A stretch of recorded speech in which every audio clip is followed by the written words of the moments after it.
Okay, good morning. Welcome to. MathyMath167. That might not be the right number. I didn't look it up, but it's okay. So you were working on a section today on graphing parabolas or quadratic equations. So we just stopped, and this was the problem you were working on. So it said find a parabola or a quadratic equation whose vertex is 1, 2, that has a horizontal axis of symmetry, and passes through the point 3, 3. It's interesting. Alright. So, all right, you remember that stuff? Yeah. All right. How are you going to approach this problem? Well, I'm going to put what I know on a graph. Okay. So 1, 2 is right about there. All right. And then here's 3, 3. Okay. And then we know that there's another point down Sorry, I'm just going to shift this like that. here. Because we went over 2, up 1 Uh-huh. to get to this point. Yeah. We go over 2, down 1 to get to this point. Okay. So what's that point going to So be? this point is 3, 1. Okay. So our parabola is going off in this direction. All right. Why don't you sketch what the parabola is going to look like? Maybe something like that.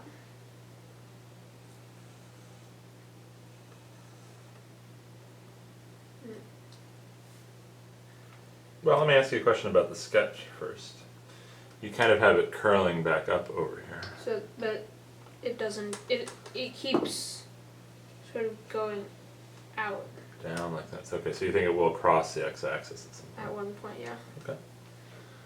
So the equation, Would you do me a favor and just label that point's 3, 3 and that point's what was it? 1, 2? 1, 2. Okay. So the equation of a parabola with, in this case, it's x equals a times y minus a number, k we'll call it, Alright. squared plus another number n. A times y minus k squared plus n. Okay.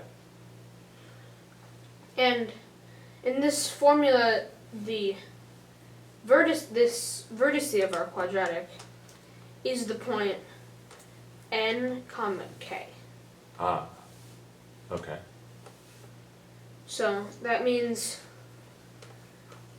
that our equation is going to turn into this. A times the quantity y minus 2 squared plus 1. Okay. And then we can use that it passes through 3, 3 to say that it's 3 equals, well, 3 minus 2 squared, 1.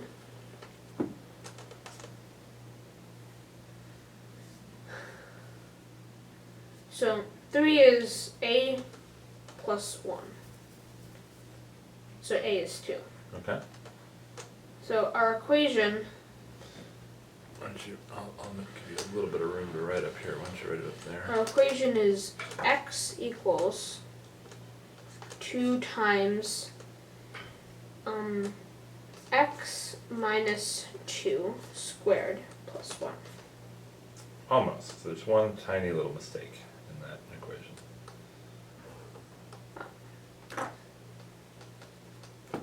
Y minus 2 squared. Okay. X equals 2 times the quantity y minus 2 squared plus 1. Okay. Now why this particular form, why didn't you say x equals ay squared plus by plus c? Well, I think it's just simpler to write it this way. Alright, what makes that form simpler to use? Well, that you don't have as many terms. You just have the y. You don't have this ay squared and by. Well, you still have 3 unknowns. You have the Yeah. constant, you have that term, that was an unknown, and then the plus is an unknown.